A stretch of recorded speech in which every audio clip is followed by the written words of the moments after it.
Here's one towards the goal. That's going to be gloved by Travis Regina. Well, this is more like it. This is Slangin' the Biscuit.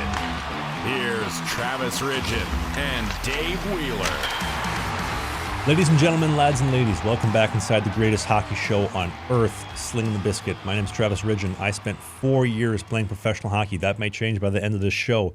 I'm also an active Calvin Klein model looking for work. My co-host, this guy has been at the top of the mountain for over 20 years in the city of Winnipeg. He's had the belt top morning radio show in Las Vegas, Manitoba. His name is Dave Wheeler, 6'2", 200 pounds, hailing from Fort McMurray, Alberta. Welcome back inside the show. I've actually been a model for Calvin Klein. What, you're like a cleaning lady?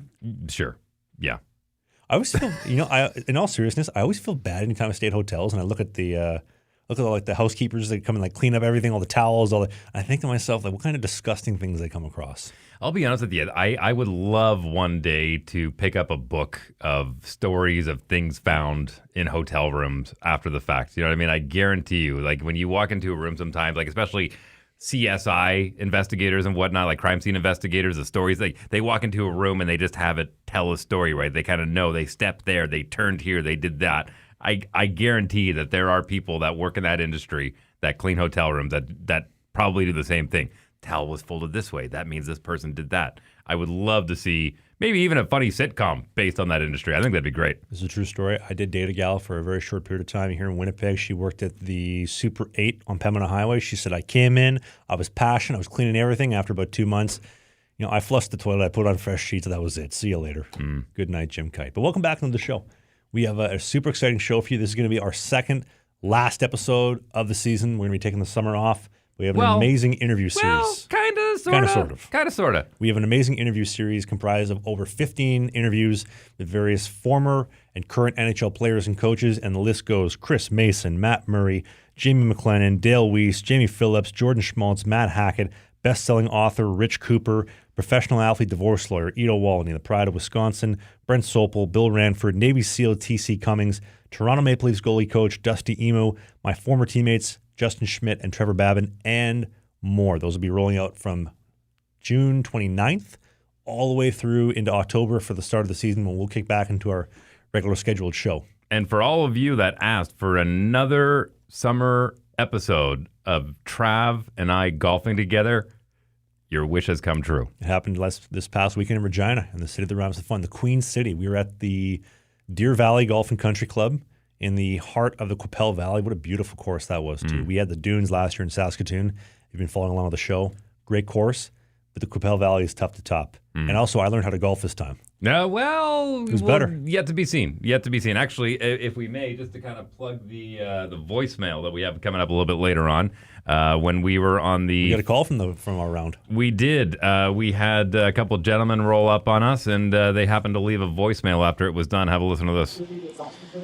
Hey, boys. Love the podcast. Just wanted to leave a quick comment. I don't know if you guys know anything about this, but I was at Deer Valley Golf Course on Saturday morning and just stuck behind these three slow assholes, one with a camera.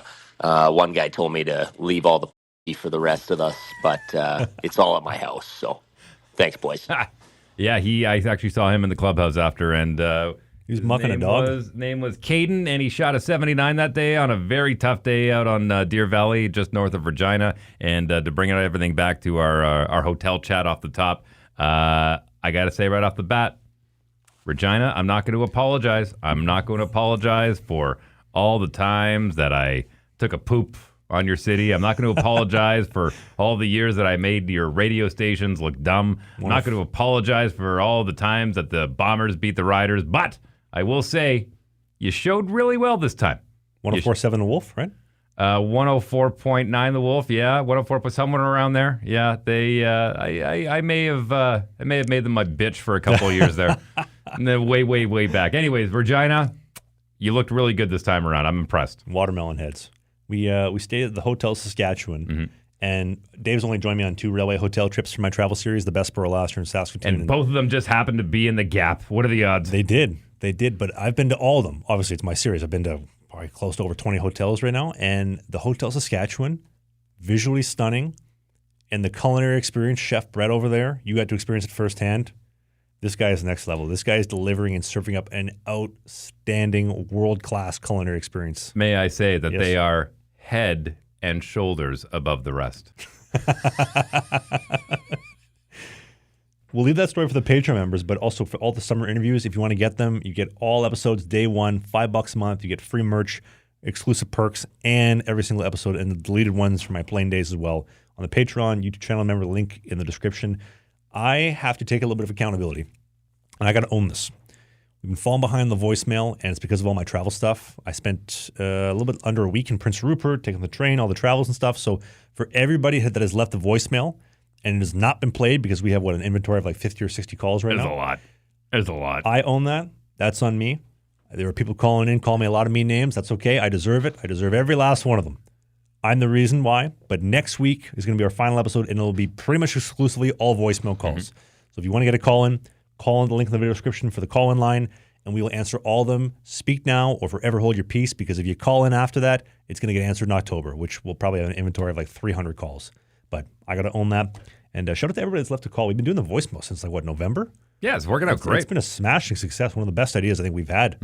But can we talk a little update on my traveling circus for a second? Please. So I've been out of the game a little under 2. Well, does this year in Spain count for the dumpster fire? And then semi-pro, amateur? Is it on your roster? Or I mean, is it on your stat sheet? Yeah, it's on there, but there's no games played because I bounced. Right. And then FPHL, the senior league, basically out of Fort Wayne, which I actually had a good time over there outside of not getting the Fed call-ups that I'd hoped for.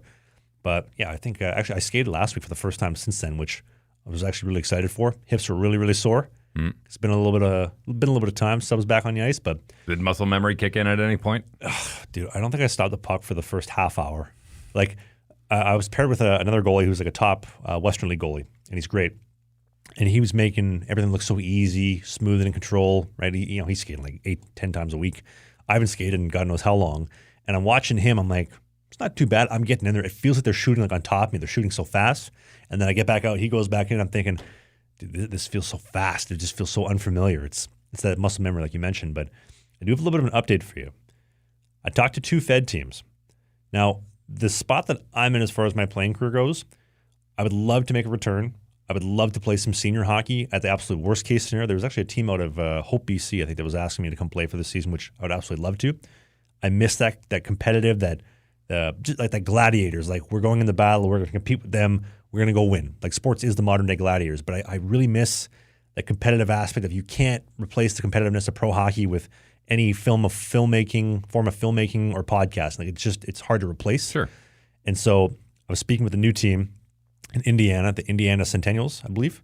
They actually have a new coach who, funny enough, coached against me in the SIJHL. So he was in Dryden. I was in English River. He cold called me basically out of nowhere after the last 10 years, chatting a little bit about would you like to come play, of course, and trying to see if there's a fit. And I think one thing that does have to change, I love doing my videos. I love doing my vlogs. They've always been an asset to these teams. But using them as a way to bring the community behind the scenes and bring the fans into the actual experience, to build that morale and get them coming to the arena and build that like personal level that I don't think I was able to accomplish in the last go around. And maybe a little bit less focus on me, more of I'm the vessel to bring you into the story, which I think will bring fans to the game, money in the owners' pockets, and also help make me an asset to keep me along for the ride. Because as we know, there's not a whole lot of loyalty in the professional sports business, so making yourself useful is very important. So that was great. And then I'm still waiting to hear back from my boy AJ Galante, Danbury Hat-Tricks, Danbury Trashers, the bad boys of hockey, man. It would have been great to see the Danbury Trashers come back and play professional hockey since they folded in 2006. But the Hat-Tricks are the next best thing, and AJ, we're talking a little bit about that and some of their management shakes-ups in Danbury. So there's a couple pokers in the fire. Nothing signed, nothing sealed. But to anybody watching, I would love to return to professional hockey and to any competitive hockey this coming fall.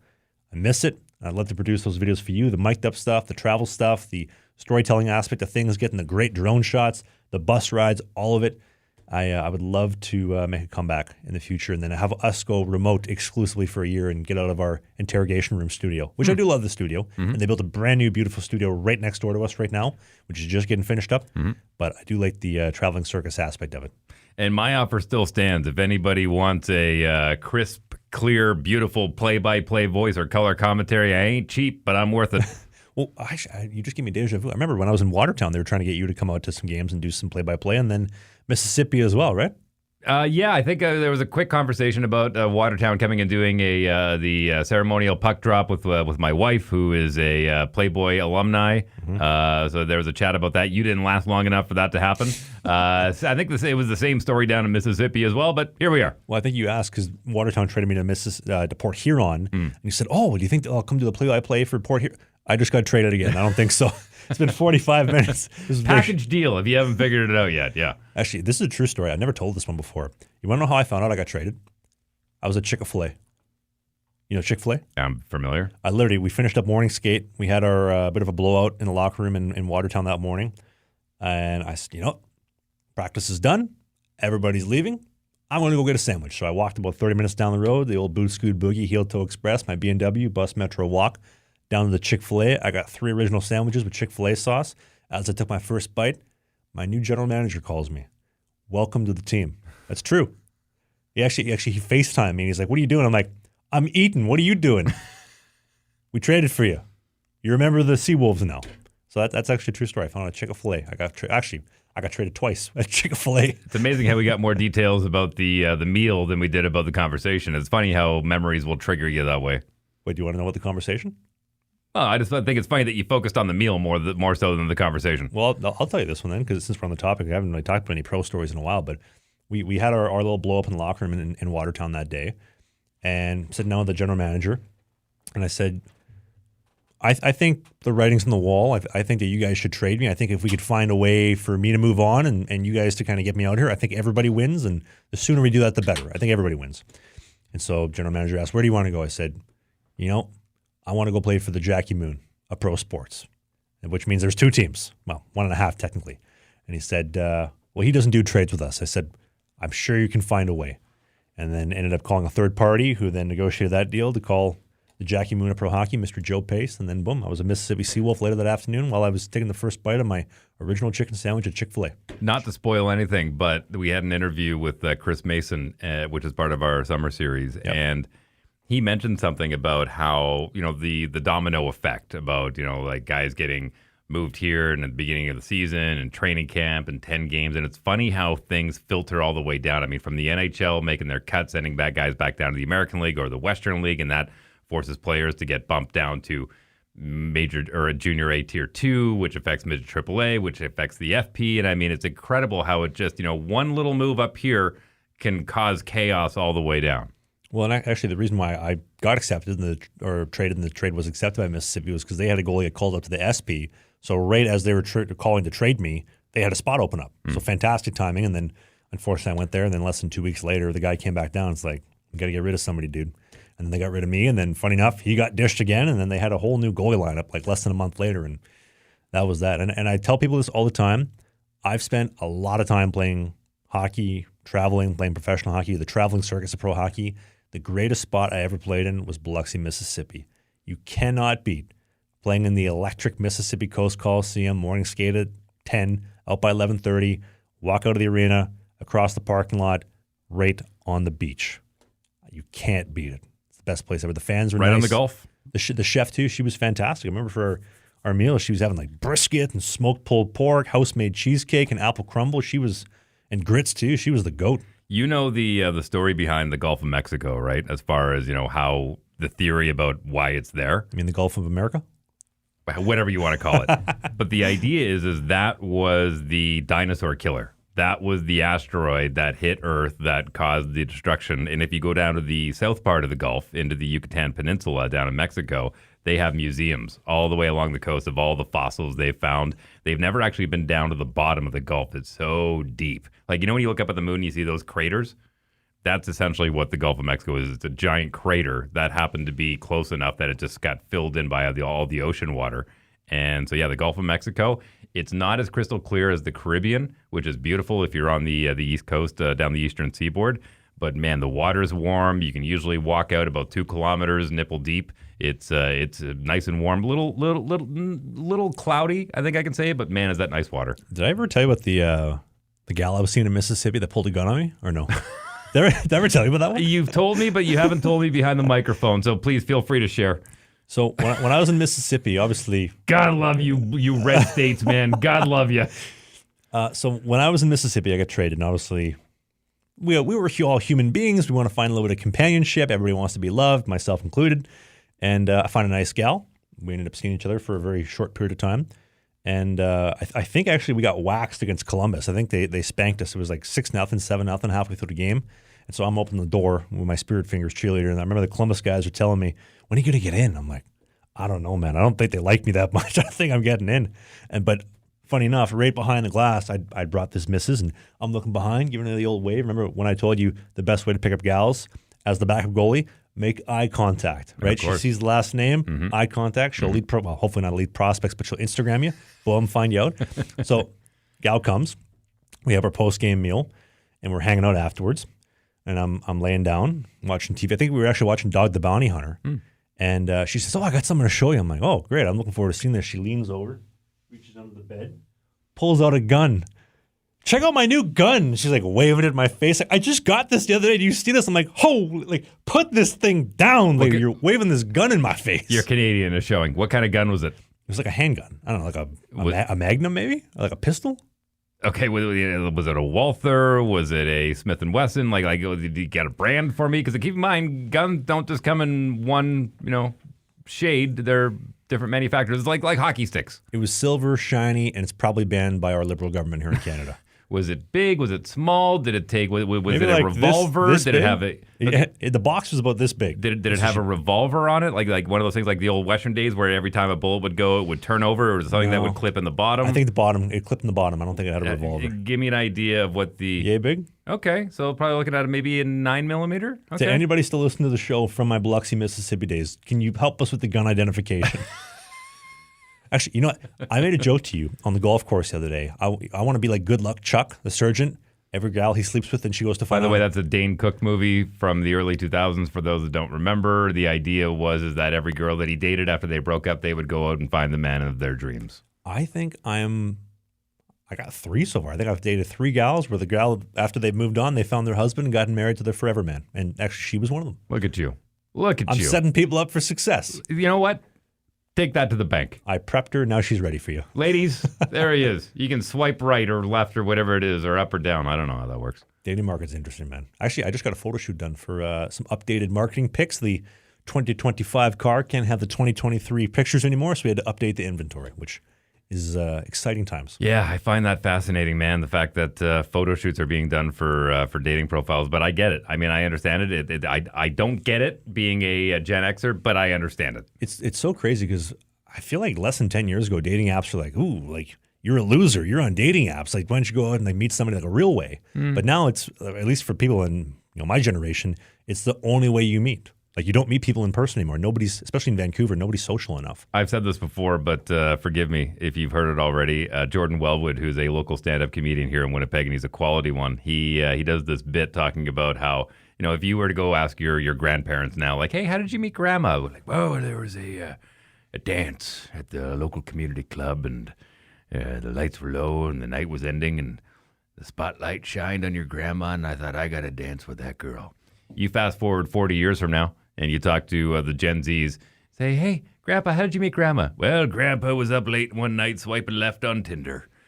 You saw this little video clip of me twerking on a wall and said, I want a piece of that. Yeah, right, exactly. Here we are. Well, actually, we get divorced 7 years later, but hey, man, divorce rates are 50%. Second marriages, just under 70%. I don't know. I think if that was a business deal, you'd tell the other guy to go pound sand. But I'm curious to know what the settlement's going to be when the Edmonton Oilers divorce Stuart Skinner. Ooh, is it suicide starting Stuart Skinner, or is it Stuicide? Let me know. I will say, and I'm going to be very clear about this, as somebody who has gone through a very similar situation, not through sports, but through their... through a divorce? No, but as far as going through a occupational hazard, we'll call it, I am not a fan whatsoever of what Stuart Skinner has been going through by the fans. By the fans. And he has been receiving some threatening messages through social media and other ways. His wife, too, and his family? Look, once upon a time, McCallum, going back to Regina, I think it was McCallum. He was a kicker for the Rough Riders, and this would have been back probably mid 2000s. He missed a crucial field goal in the playoffs that had them get knocked out, and the fans got together and got a dump truck to fill it full of manure, aka Back to the Future Biff Henderson style, and dumped it on his front lawn. Which that I can appreciate. I mean, that's creative. Nobody got hurt. He's got a pile of poop on his front lawn, basically telling him like you shouldn't have missed that kick, and that goes to show the passion of the players, which I appreciate. But when it comes to threatening somebody's family and somebody's life, I mean, that is not funny. There is nothing admirable about that. There is really nothing redeemable about that, and that's just visceral. So if I could speak directly to Stuart Skinner, as somebody who went through that, they're empty threats. Know that. These are just angry people who... Bunch of cowards. Yeah, they're cowards who don't know any other way to express their feelings, and they lash out in the worst possible way. So I hope that you can find solace and know that your family's safe.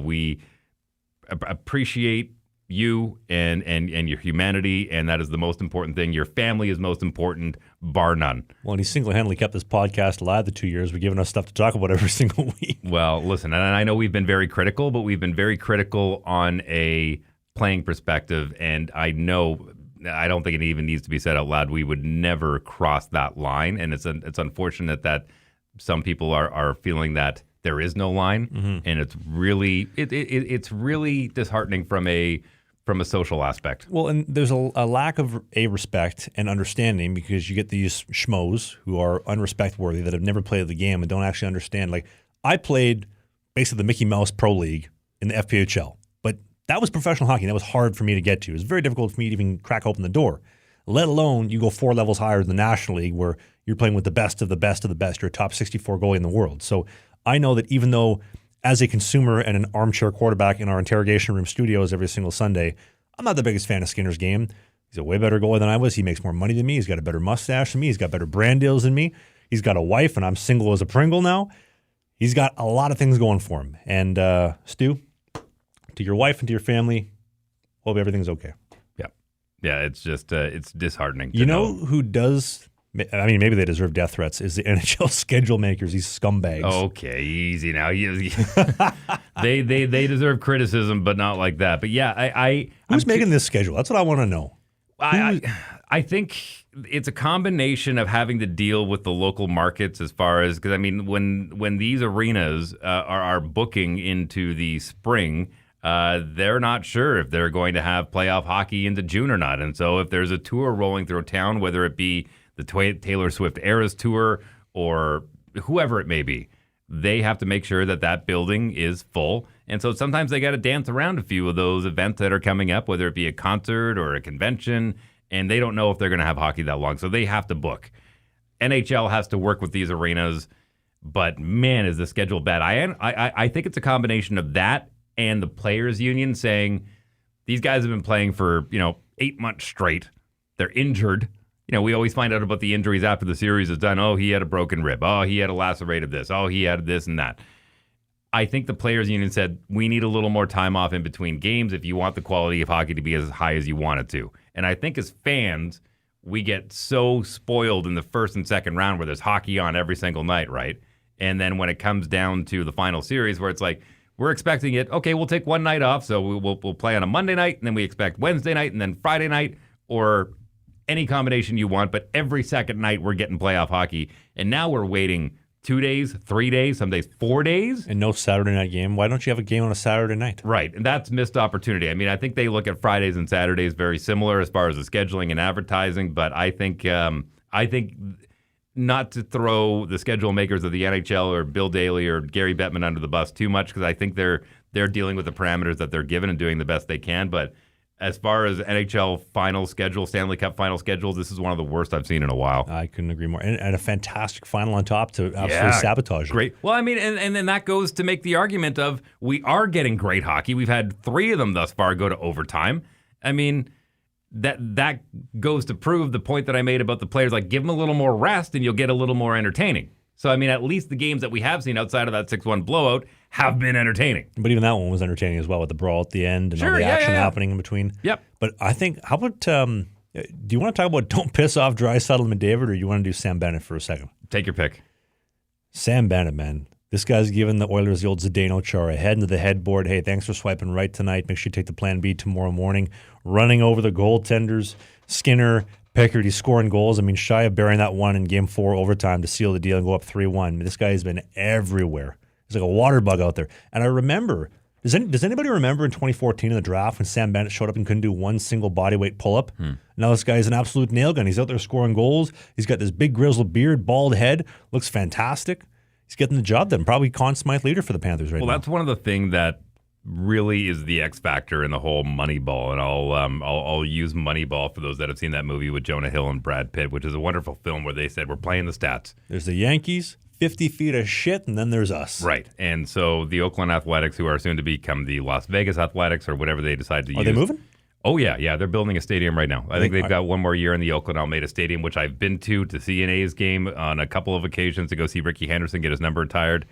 It was awesome, by the way. That's tough. No football, no baseball. Walking into that arena, you feel like you're walking into Alcatraz. Like it feels like you're walking into prison. It is bleak. It is gray. It is communist, and it's a combination. Not to get too much into baseball, but it was a combination of them not getting a new arena or a new stadium, and all the other financial aspects that are behind it. I won't get into that, but I'm heartbroken that Oakland's losing their team. Excited to see what Vegas does. And keep in mind, it was the NHL that really kind of broke the mold for Vegas, because Vegas had been begging for one. They had the NBA All-Star Game once upon a time, and that was a bit of a failure as far as the things that happened.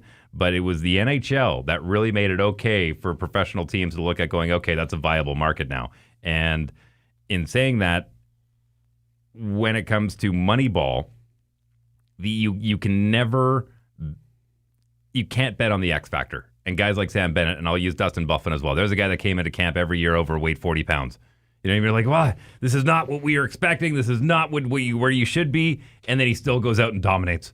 You know, Sam Bennett's the same way. You can't do a push-up. How are you going to go out and play? Still managed to dominate. I just watched Eric Anders Lang try and break 90 at Oakmont for the U.S. Open, and he got paired up with Erik Karlsson. And they had a good little chat, because Eric Anders Lang isn't the biggest hockey fan, so he was kind of asking Erik Karlsson, like, you're a bit of a smaller guy, like you're a defender and you score a lot of goals. And he was very clear. He's like, I realized very quickly that I am a small guy, and I'm better off scoring points, and I'm better off doing it from the back end.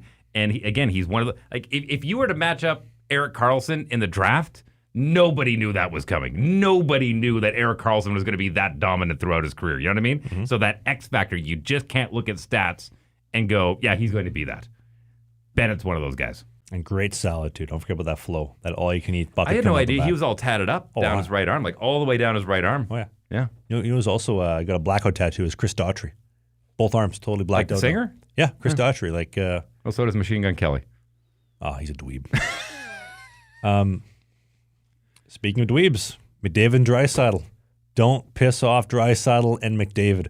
If you're the Florida Panthers and you see those guys nobody look at them, nobody touch them, nobody breathe at them, don't say anything. How many times in this post, you know what? It's almost like the Oilers are more addicted to drama than the last girlfriend I had in Vancouver. She would just crave it, and the Oilers do as well. We fall down 3-0 to the Panthers, and we come back and bury them in OT. Head into the headboard, 5-4, Draisaitl, one-hander off the D-man through Bob's legs. How many comebacks against the Kings? How many comebacks against the Dallas Stars and the Vegas Golden Knights? They're just the comeback kids. Win or lose, I think the same thing is going to happen because McDavid got the Conn Smythe last year in a losing bid in the finals. Draisaitl is already locked up. 4 overtime winners. So start chiseling his name in now to the Conn Smythe. Like, that's unbelievable. Start the car. It always blows me away. I mean, they always say records are made to be broken, but the fact that 4 overtime winners. The CBC calls it the overtime magic. They like to show the overtime winners. The fact that 4 of them, and he scores it one-handed.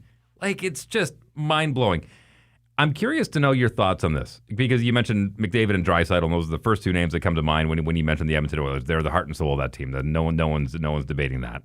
You're telling me Skinner's not the heart and soul of the Oilers? Once upon a time, when the Vancouver Canucks made their cup run, in that era, not that year, but in that era, they had Naslund, Bertuzzi, Morrison. Like they had their crew, and it became like those are the guys. Like you said, there's those guys, and then a whole pile of poop, and then the rest of the team. Do you think the dressing room has that culture? Because I don't think they do, based on what Corey Perry. There's not rumors, but there's reports going around right now that the worm stood up in the middle of that room, and he's the one that got them fired up in that second period to make the comeback and tie it up 3-3 going into the third. Now listen, I'm no doctor, but I have stayed at the Holiday Inn Express before. I'm telling you firsthand, the Oilers got a fantastic locker room. If you watch the video when Hyman gets busted up and he's out for the playoffs and Draisaitl's FaceTime and, hey, Hymo, what's up, buddy? Or McDavid, pass the Saki, pass the Clear. They have an incredible locker room. And I think maybe that's why I hate them so much, because I had a lot of bad locker rooms that I played in when guys are chirping at each other, they're turning on each other, and the Oilers look like they just got a great vibe in there. I think they got a phenomenal locker room. And then also, you're totally forgetting that game 2 when McDavid absolutely danced Barkov and Ekblad, made Ekblad look like you with one eye trying to He's playing pond hockey. Oh, it's like NHL 2K11 on easy mode. Yeah. It's not even fair. The fact that he dances, the best defensive offensive player in the world, arguably one of the best D-men in the game, and then feathers it through somebody's stick right on Draisaitl's tape, bang, past the best goalie in the world, man. He is special. He's special. It is worth mentioning, Bernie Nichols is one of only 6 players to have over 150 points in an NHL season, and he did that playing wing with Wayne Gretzky. Leon Draisaitl is fantastic. Nobody's denying that. Could he do it on his own? Like if he gets shipped, if they lose and he gets shipped, can he do that elsewhere? Or if Connor goes back to Toronto? He's a free agent next summer. He hasn't signed a deal. Imagine he takes his cup. Is he UFA or RFA? UFA. Imagine McDavid gets his cup this year and then bounces next summer. Says, see you later, alligator. Ooh. Yeah, it's going to be a fun offseason. Well, not this offseason, next offseason. Yeah, I know. But it's kind of like the whole Vladdy Guerrero situation, right? In Toronto, where he's like, that's fine. I'll play my last year here. Know that it's my last year. I'm moving on next year, and I'm willing to take offers if you're not going to pay me $500,000 or $500 million is what he was asking for. So, yeah, I'm really curious to see if they can get that locked up. It all depends. It all depends on Stuart Skinner. You're jumping from the fire pan into the fire if you're going from Edmonton to Toronto when it comes to the fans and when it comes to the scrutiny. Edmonton is a smaller market by about a quarter in comparison to Toronto, but I think the heat is just as high. Fans piss me off too. Both fan bases, Oilers and Leafs fans, stink. They're very comparable. They really are. The Oilers are the new Leafs fans. You know what pisses me off the most about Edmonton Oilers fans? Now, we love the people of Alberta, the great, soon-to-be 51st state of Canada. My birth province. The people that are the Oilers fans, these people will stand up and fight you any day of the week, whether McDavid is better than Draisaitl or who deserves the Conn Smythe Trophy, but not one of them will stand up to stop our country being plunged into poverty in the third world the last 10 years. Absolutely makes me shake my head. But Stuart Skinner, though, like we mentioned earlier, we've basically kept this podcast afloat just by talking about him every episode for 2 years. The clips go huge every time. Every single time.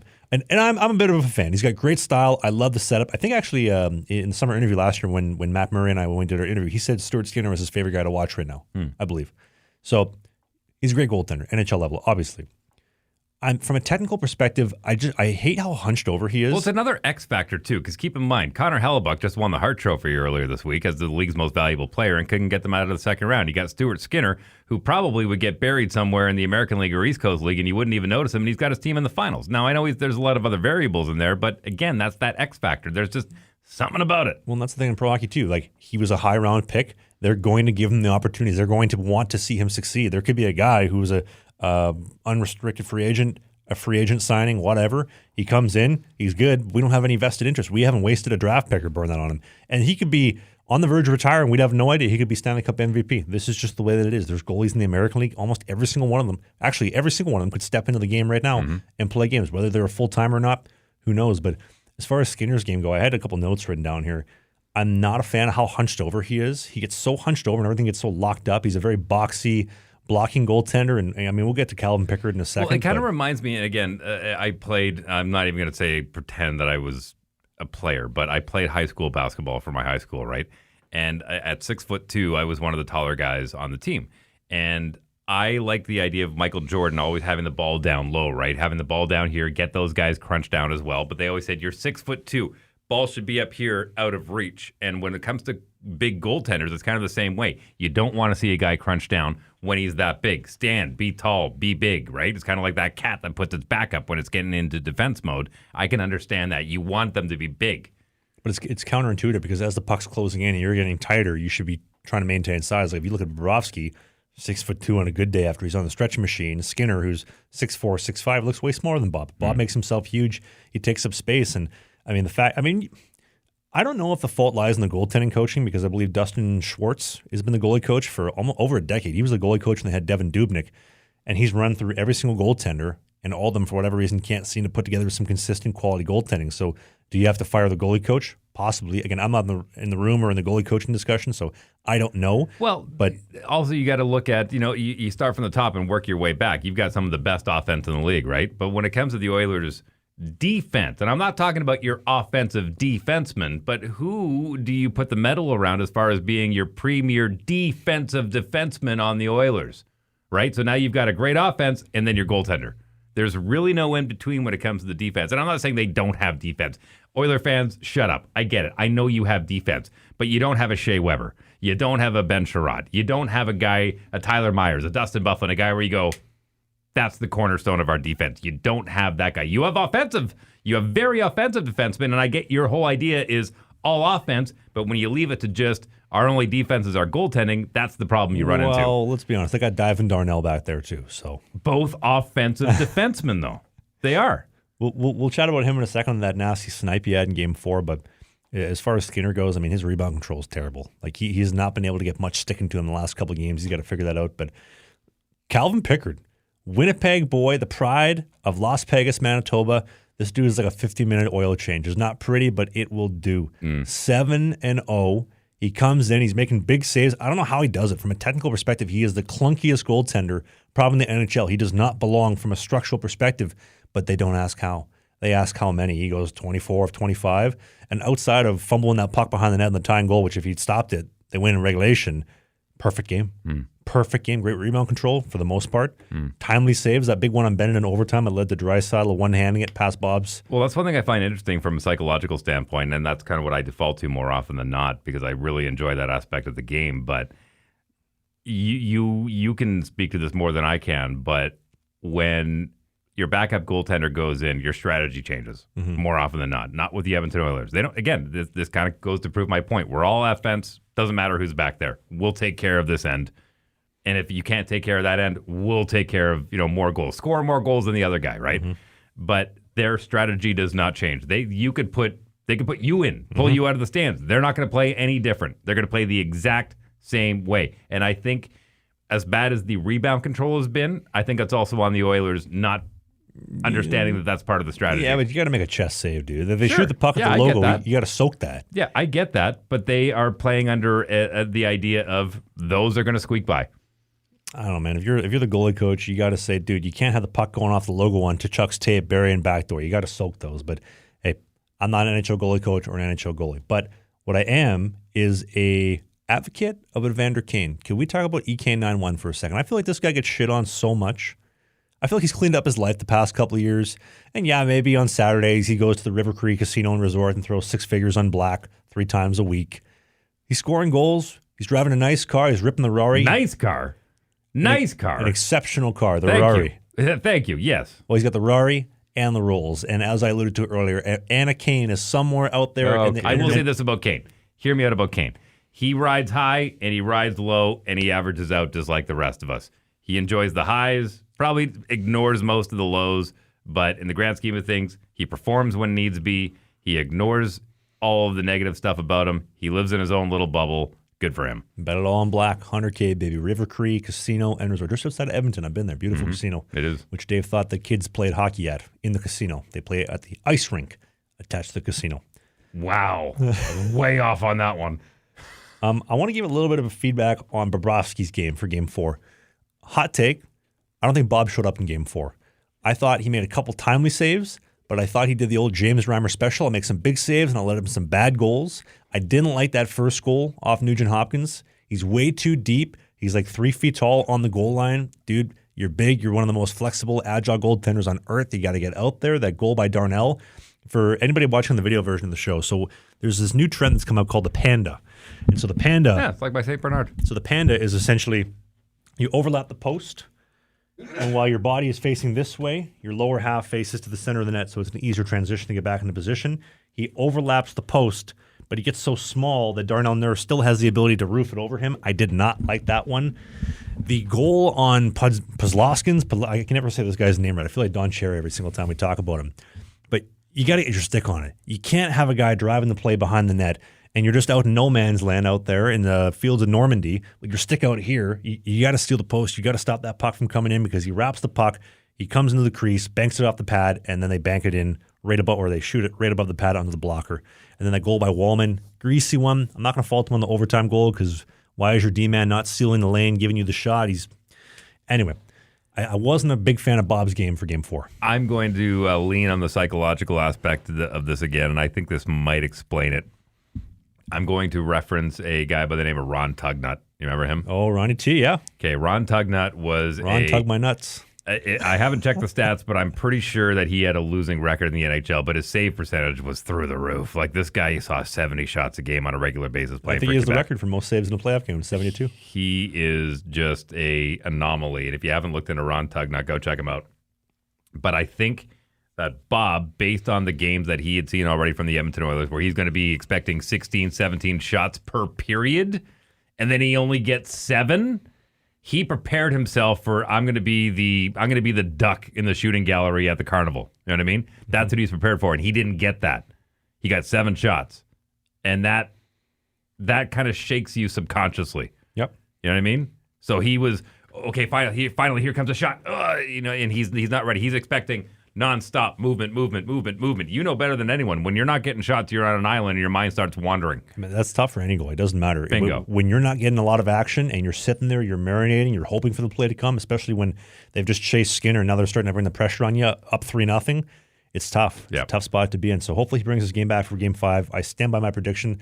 The only way the Panthers win, Bob has to win him Game 5, big time, and he's got to steal a Game 6. Those Oilers, that Oiler offense, you could be up 4-0. They can still come back. They've done it how many times? They did it against the Kings, down 5-0, and then they ended up coming back. Obviously, the Kings won on a BS goal from Skinner to open the playoffs, but Bob is what they need. Yeah, man. Curious to see how this one shakes down. It's been a great final. Despite our complaints about the schedule and whatnot, it has been a great final. Oilers fans, do you have more faith in Skinner not laying in eggs for Game 5 and 6, or do you believe more in the country of Canada? I've given up on politics. I've just accepted this is the great decline. I hope Skinner can put together a good game so we have a good final. I'm not going to lie. After they brought in our airdrop Prime Minister Mark Carney and they endorsed him, I kind of hope for the Panthers to win. I still do. But that's my... Well, it's funny. You made a post on our social media channels via this podcast, which I have no control over, for the record. He does the Twitter. I do everything else. We think we have like 30 followers on there. Woo! Yeah, that's the one I'm in charge of. You made a post that 800,000 new Canadians came in. Now, here's a funny stat that I don't think you know. 80,000. So 800,000 came in, 80,000 left. 80,000 already established Canadians have left the country, have left Canada, said, I don't want my citizenship anymore. They have left. I don't mean to be the bad news bearers. I'm curious. Are they emailing you? Did you guys leave? Yes, we left. They're still in downtown Toronto. I'd be curious how they found this out.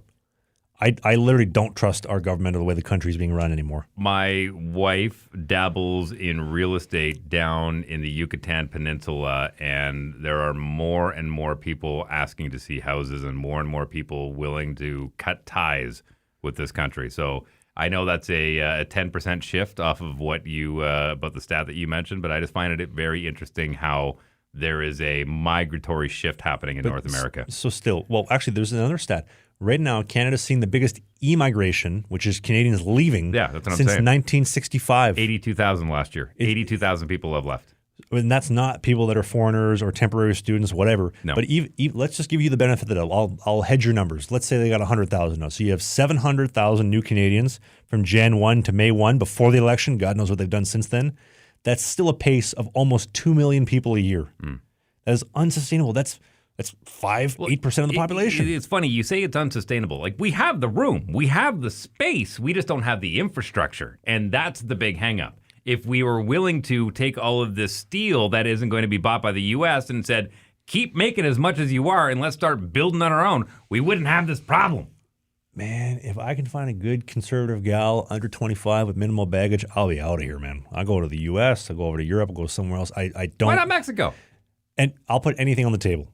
I don't have faith in the country. I'm giving up on politics. I'm giving it up. I'm just going to let whatever happens happen. If there's an election. What are the betting odds on that one? I love my country so much that when this shit happens, I get so mad because I'm like, that's not what I grew up on. That's not the country that I know and love. I don't recognize my country anymore. I want Canada to be great. I want it to thrive. I want people to be happy. I want all the amazing resources being taken care of so that we can have a buzzing economy. I want our natural resources taken care of. I want the beauty of our national parks being utilized. I want Canada to be what Canada used to be a decade ago, not this third world shithole. I don't recognize it anymore, man. I've just gotten to the point where I'm not going to fix it. There's nothing I can say that'll change it. I've given up. We have a voicemail line. Please call it if you have any advice or if you disagree. You ready to get into it? So we're going to do some voicemails. So, as always, leave us a call. There's a link in the video description to call in. You have 90 seconds to say whatever you want, positive, negative. You went through a divorce. You got a hot take in the playoffs. You hate the Leafs. You like Dave's man bun because it looks like a ball sack. Whatever it is, you get 90 seconds, and we play all calls. Every one of them. And last week is the last week to get your calls in before we take the summer off for our summer interview series, and we'll be back in the fall time. Let's roll some For calls. the record, since you mentioned the hair, Yes. I will tell you straight out the reason why I grow up my hair, and I think this might be my last go at it. I grow my hair out as long as I can. There's a threshold, but once I get it to a certain length, I let them braid it up and they cut it off, and it goes towards kids who are dealing with leukemia, and it makes wigs for them so they can have a little more confidence. Mm-hmm. And so I am happy to grow my hair out, and I am happy to take the ridicule and the criticism of having long hair, but know that it is for a greater good. But I'm starting to go gray down the sides, and I think this might be my last go because they don't accept gray. They don't? They don't. Why not? Because they can't dye it. Ooh. Yeah, it has to be clean hair. So my donation time is shrinking, for the record. By the way, if you do have long hair and you're willing to do something like that, just go online. There are lots of places that are willing to accept your hair, and it's going towards a really good cause in my mind. To all my bald friends, if you can't grow it here, you grow it here. You can't grow it here, you grow it down here. What about in between? No. All right. Gotta give her something to hang on to. Hey boys, how's it going? Yeah. Keep the content coming. Love listening every single week. Bit of a hot take here. Just want to get both of your opinion on this. Trav, you'll have a bit more of expertise, I guess, just because you are a goalie. No offense to you, Dave. But I think we can all truly believe. For the record, no offense taken. Thank you for pointing out that I have not been a goaltender. I take that as a compliment. That there is a basic fundamental to goaltending these days. How it's played, how we're structured. Not every goal is the exact same. But do you believe or think that if any goalie, as freakishly as they are, like say a guy like Vasilevsky, he's a freak of nature. We know that. He's insanely athletic. But if you look at that cup final versus the Colorado, how much they exposed him with how technically sound he isn't, do you think if he was more technically sound, they have a better chance of beating Colorado or any of the other seasons in the past when they were losing the first, second rounds where he was getting exposed by other teams and top players? Like, I don't think it's enough to be just a freak of nature and athletic. I think you got to have more structure to your game on top of that to make you that much better. And, I met Tampa's goalie coach a couple of years ago, and I did ask him, hey, why do you ever work on structure with him, like proper movements, this and that? And his words exactly, if I try to change anything he wants to do, I get fired. So let me know what you think. That's true, man. When you get the best goaltender in the world, the goalie coach is just there to make him feel good, shoot some muffins at his chest, and kind of be more of a hype man than anything. Well, more of a consultant. Like, he's going to tell you things you already know. He's just going to be there to remind you of the important parts. True, but it depends on the team and the goaltender. So if you have a guy, let's say Askarov in San Jose, who's just starting off his career on a dog shit team, the goalie coach is going to be able to have some pull to say, we should rein this in or change that. Because, dude, you don't have the same leash that a Vasilevsky has. He went to 3 straight cup finals, won the Conn Smythe, 2 cups. When one of the best goalies in the world wants to change something, he can. If he tells the goalie coach to go pound sand, that's how it's going to be. And I think the problem is, too, a lot of NHL goalies, they're stuck on their ways because they've been successful to get to that point. So for the goalie coach to come in and change things, you need their permission to change things. You can't come in there being like, all right, we've got to change this. This stinks. This sucks. That doesn't work. And that's more so of an off-season thing. So to Franz Jean, the goalie coach for the Tampa Bay Lightning, yes, if he changed anything, they probably will fire him because they don't want him tinkering with Vasilevsky. But to answer your question, do you need structure? Absolutely. Do you need athleticism? Absolutely. That's why the mid-2000s went from everybody being a boxy goaltender to the last 10 years, a lot of athleticism, and now bringing them both in together. So what do you do with a guy like Dominic Hasek? You just let him be. Well, you did because he won 2 Hart trophies and God knows how many Vezina trophies, and he won 2 cups. And so unconventional. But there's no goalie coach that would say, play like that. He would never make the NHL today. Nobody would give him a chance. Too clunky. And you know what's amazing is there's probably some kid who is very similar to that style, and no one's giving him a look because he's too chaotic. Boys, honestly, is it suicide or stewicide playing this guy? It's 100% all game force. I didn't sleep after last night. I am so loyal to the oil that I piss Pennzoil. I work in the oil patch. I think it's like a sick parlay for $2, a coffee money parlay. $2 parlay for $151,000. I think it's my older roommate. You either hit it or you fail the first leg. I don't know, boys. Let me know. I literally just got deja vu. McDrumsticks. I literally just got deja vu when I was playing in Motor City. We'd have the guys in the gambling corner. There'd be 5 of them. They'd sit right beside me, and they'd come in. They'd come in for morning skate at 10:45 on the ice for 11. First guy rolls in. Boys, I just hit the parlay. I've been up since 2 in the morning hitting them. I'm rich. I'm buying lunch today. Fast forward to Monday. Boys, can I borrow some money? Go borrow some money. I just got deja vu of all that. Here's what it comes down to. This is Stan Bowman's essay. It's already written. You just got to read it. Who knows how it's going to end? But he was the one that decided at the trade deadline, we're good. We don't have a goaltending problem. Bingo. No such thing. Right. All right, Stan. All right, Boomer. Hey, boys. It's Adrian calling from Acton, Ontario. I just finished listening to your part about talking about Trevor Bauer, and obviously he was falsely accused of SA, and glad that his name got cleared. I wanted to add something too. You're saying about how he's creating a brand for himself, which has been really good, and why he's been kind of blacklisted by the MLB is because while he's been creating this brand for himself, his brand has been just shitting on Rob Manfred since he's been in the league. So I think that's the main reason why they won't let him back in. I apparently met Rob Manfred's going to retire in, I'd say, the next 3-4 years. Very brave of him because not many other sports do that, especially hockey. No one really openly shits on Bettman. But anyways, that was just my kind of spill on it. Take care, boys. Have a good one. Cheers. Thanks for the call, and actually that leads to a point earlier in the show that we wanted to get to, but didn't get around to it, and I think it's a good entry into it.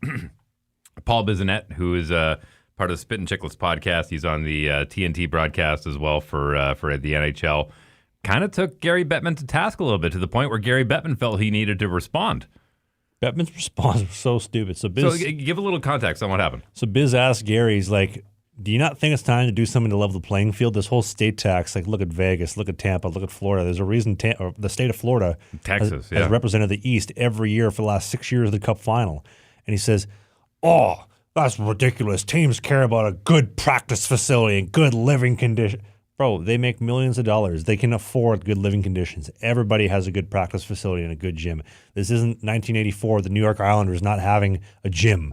Everybody has a gym. They have all the resources and the assets. And when you compare... Yeah, unless you're in Phoenix the last couple of years, they're at the Mullet Arena. That's been solved. That's not an issue anymore. But they had great tax incentives there, too. Yeah. The fact that you're going to compare in Florida, when there's no state tax, to the communist hellhole of Toronto, where they're getting taxed 54% at the lowest end. So our governor, Mr. Carney, who got airdropped in a couple months ago, gets 54% of the players' money. You get 46. Your family gets 46. Carney gets 54. Why would you go and play there on top of the media, all the other issues? They have to address the state tax thing. And look, I know that there are people who are going to say you're still making millions of dollars. Who cares how many millions it is in the grand scheme of things? I think the NHL has... But can I correct you for 1 second? The fans say that, but the fans aren't the players. The Yeah, fans no, have no grasp on what the players actually care about. Let me finish. The NHL has not a problem, but they have a situation where they either have to, and I think Biz has got a point, where the playing field has to be leveled. But you also got to keep in mind that if players have the choice, and you've said it yourself, one of the best places you've played is Biloxi, Mississippi, because you get to walk out of the rink in the middle of January in your shorts. I mean, there is an appeal to that. There are certain players who don't want to be bothered having dinner every single night when they go out with their wives or girlfriends, whatever it may be. And they don't get that down in Tampa where they would in Toronto, Edmonton, Winnipeg, and some of these more hot hockey markets. So there is a bit of a balance. The NHL has to figure out if they want to kind of say the salary cap is going to go up a little bit and down a little bit depending on what market you're in, or they do what Major League Baseball has done and say spend as much money as you want. If you go above this threshold, you're going to get charged a luxury tax. If you don't spend enough, you're going to get charged on the other end, and there's going to fit into that happy medium. I don't think you're going to ever get a even playing field in any sport, which is why baseball did that. And that's why you're going to see the Dodgers and the Yankees at the top of their respective divisions on a regular basis. But when it comes to the NHL, we still have teams like Winnipeg, who is a very hotbed, small market, sure. But then you look at Buffalo on the other end, small market, and two completely different state taxes, or provincial to state.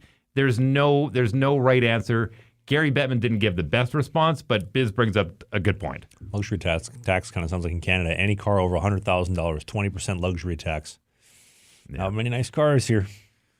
Leave a voicemail. What do you think? Thanks for the call, by the way, Adrian. Also, the Trevor Bauer situation. Yeah. I'm so happy that he's been freed. I hope he comes back in the game sometime soon. We are about a month out from finding out what the verdict's going to be on that Hockey Canada situation. July 24th is the day. There you go. And everybody who shat on me a year ago and said, you don't know what you're talking about, I expect an apology from every last one of you cowards. Everyone. Hey, Trav, it's your buddy Mike here in Edmonton. Been following your hockey career and everything you've been doing since back in the Arberg days. Wow. Thank you. And I've come up with a little bit of an analysis on where you were happiest playing hockey. Okay. And I've noticed, and I know you've said recently, that playing in the Fed took your love for the game away and burnt you out pretty quick. But you were happiest, to me at least, when you were playing over in Europe. Mm-hmm. So if you were to get a deal back in Sweden, Finland, Norway, somewhere over there, would you consider going back to playing? I think that's your best opportunity, quite honestly. Let me know, boys. He brings up a good point. He does bring up a good point. I really did enjoy it, especially my second year in Sweden. That was a really, really good year, especially that little cup of coffee I had in Norway before they shut us down for the scamdemic. But the thought process I had was if things aren't going in an upward direction, which I'd hope they would after getting a little bit of traction in the Fed, they weren't. I got two choices. I can keep spinning my tires in the mud, and the big moneymaker is the vlog. I can only play in the Fed for so long and play at the same level for so long before people get bored. It's the same song and dance twice a week, once a week, for how many years? So my choice is, in the words of Kurt Cobain, to fade out or to burn away. For the record, that was Neil Young. Sorry, he quoted Neil Young. Yeah. So I can rip out the Band-Aid or let it slowly fade away. And I figured I have passions that I want to do. If the terms aren't right, where I'm comfortable going to play and I know I'm not going to get buried or get taken advantage of, I'm just going to start the next part of my career that I want to do. I love doing the show with you. We're going to try to build it and take it to the moon. And thank you to everybody that listens and has listened coming from my playing days. But my new travel series, that's a huge passion project of mine. I love storytelling. It's literally the same travel style storytelling that I did when I was in the Fed, but for Canadian history and some really cool experiences. So I hope you love it. And as far as the actual plane goes, like we addressed earlier, talking to two teams, I hope somebody comes through and makes an offer and we can find someone that would get me back into hockey and also help the community and that team benefit as well, put money in everybody's pocket. But let's not count our chickens before they hatch. I would love to do that. Senior hockey as well. Any teams that are interested, let me know. But we'll see. Boys, where one time. It is Sunday. Yes, listening to the pod. Dave, you hit the nail on the head. I was born 94. I actually saw Lilo and Stitch in theaters. And it's a full circle moment now that I'm bringing my son to the movie. Nice. And as far as 64 or whatever you said, Trav, that was like from the cartoon show on Disney. I saw it a little bit, but wasn't too much into that. And also, as far as RA, yeah, he did pioneer it, but as far as starting it, it was Whit's idea. I'm pretty sure he posted it saying that he wanted to start the podcast, and Rear Admiral responded to him. But yeah, I do give him his props. He did start it, did set the way, but burnt out, and unfortunately, that's life. Keep it up, boys. Isn't that crazy? One tweet. Hey, Whit, let's start a podcast. How many millions of dollars in his bank account? Because that one tweet. That's a good ROI. It was one comment on your hockey vlog that kind of kicked off this whole thing. It was you hyped me up and stroked me off, give me a little spank on the ass on the way out the door on your morning show, and I was in Sweden listening to your show on the way to practice saying, I like this guy's video. I said, I love this guy's morning show. Let's do a show, and here we are. 3 years later. Although that ROI isn't as great as RA's ROI, but that's okay. There We're working on it. Yep. I still love you. Yo, what's up? It's Lamar. This goes out to my two favorite crackers at the mic. Dave Wheeler, Travis, Red Light Ridgeon. Get a lot of hate from some of these NDP voters on these voicemails. Travis, what's the deal? And I've left you multiple voicemails. You said you're going to get it on. So this one better get on there. And I want your feedback Here you are. on the radical left NDP and your troublesome Canada. Hit me back or I'm done. Mr. Lamar, your voice has now been on our show. I think he has like 3 voicemails in there blast me. I wasn't kidding you. We have a lot of voicemails to catch up on, so if you've been waiting, next week is the week. Heaps. Next week is the week. I apologize to anybody that has left one and is asking, where is my call? It's in there somewhere. We're going to get to it next week. He asked about the radical NDP left. It's over, dude. Canada's cooked. This is the great decline. Let's just enjoy it while we can, because today is the best day it's ever going to be, and tomorrow will be, and so on and so forth as we plunge into the third world. For somebody who has studied poli-sci, and keep in mind it was 25 years ago, but still did a little bit of poli-sci research when I was in community college, it's interesting how the NDP federally got decimated in this past election. And so now you've got your liberal and your conservative, and those seem to be the two dominant forces. And it's funny how Canada is very much an independent nation, and there's no doubt about that. It's a very independent nation in comparison to our southern neighbors. But it's funny how we very closely now mirror that Democrat versus Republican in a completely different way, but we have completely cut out that middleman. That NDP, and you can lay the blame at Jagmeet's feet if you want, but I know that there are certain somebodies who are not happy with the fact that there is no middle ground anymore, as far as in Canada's perspective, and that is a much larger conversation, but in broad strokes, that middleman is gone. The old Maserati Marxist. And let's be honest, there is no Republican Democrat in Canada. It's liberals versus liberal light. Max Bernier hit the nail on the head. That's why they lost the election. They went liberal Mad light. Max. Salut, mon cher. I've tried asking him, Max Bernier, come on the show. I would have voted for you, dude. I was contemplating voting for you. Come on this show. We're in Winnipeg, just outside of your home riding in Portage-la-Prairie in the Platte. Please, we would love to talk with you. How's it going, boys? I'm calling from the good side of the border. I just wanted to call in and just say that I love your guys' show. You guys run a great podcast. Thank you. My boy SW on Twitter was the one who sent me your guys' show over and told me to check these guys out. They got great hockey coverage, and also the voicemail line is always really funny when they can get someone who has some shit to say, and T-Rich can come over there and just talk some shit and chirp back at them. It's always great and entertaining. And, I always look forward to your next video. Take care, boys. Go Wings. Okay, so have you ever had someone he's either calling from Rosetown or he's calling from Detroit. Have you ever had someone talk shit to you in person? Like you're out in the store and just come blast you, or no? Dude, look who you're asking. Okay. I've never had that happen. I've never had someone talk negatively like that to my face in person, just online on the keyboard. You want to hear a quick story? Yeah, sure. That was our last call for the day, too, so give me. I was doing a morning show at a different radio station than I am right now, And it was a much edgier show. We'll leave it at that. It was a much edgier show where they promoted me. They're like, yeah, like whatever you want to say, no rules. Is this edgy as what we do here? Kind of, yeah. But less or more? More, but I had guidelines. More weirdly. edgy than us? So Okay. I had said something to the point where somebody got really triggered and said, I want to fight. If I see you, I am going to punch you in the face. And I said, why wait? I'm off the air at 10. And I said, here's the address. I go out the back door. There's a back lane. I will be out there at 10 a.m. 10 a.m. this morning. Come on down. And I walked out the back door and I sat there and I looked around. I just looked around. I didn't come out like guns, like Bruce Banner. Be honest with me. When you went to open that door, you took a deep breath of, okay, be honest with me. Did you? No, what I did was I came out and I said, I'll be amazed if he even shows up. I'd be amazed. And I walked out. And I don't know if it was the person or not, but I walked out. I just kind of stood there and I looked around and I heard an engine fire up and then somebody peel out. Whether it was that person or not, I don't know. But I think he was checking to see if I would show up and I was checking to see if they would show up. And that was the end of it. And I never heard from them again. If that's you, call in the voicemail. You coward. Oh, stop. I'd love to hear from you. Stop. Come outside of our studio. We're ready. We'll go 2v2. We'll take on any two men. 1440 Jack Black Avenue. Roughly Fridays at 8 p.m. Outside of our luxurious palatial penthouse studios outside the Winnipeg Richardson International Airport. Here we are. In Las Vegas. Man, I sold out. This is Sling the Biscuit. My name's Travis. That's Dave. I played pro hockey. He didn't. He's got a morning radio show. I don't. We do new episodes every single Sunday at 11 a.m. Eastern.